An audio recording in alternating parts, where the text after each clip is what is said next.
Però com poden les empreses catalanes adaptar-se a tots aquests canvis, captant i mantenint el seu talent? La Fundació Impulsa Talentum 21 organitza una cimera dimarts que ve dins de la mostra amb els millors especialistes en gestió i coneixement.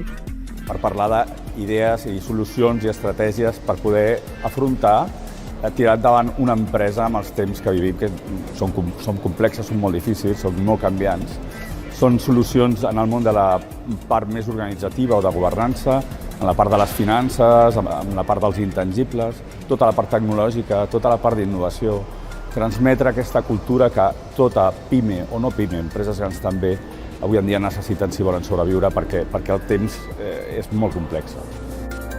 Aquesta mateixa fundació lliurarà demà el Premi d'Honor Welcome Talent a Mike Blackman per la seva contribució al sector de la innovació i la seva aposta de convertir Barcelona en l'epicentre mundial de la indústria audiovisual.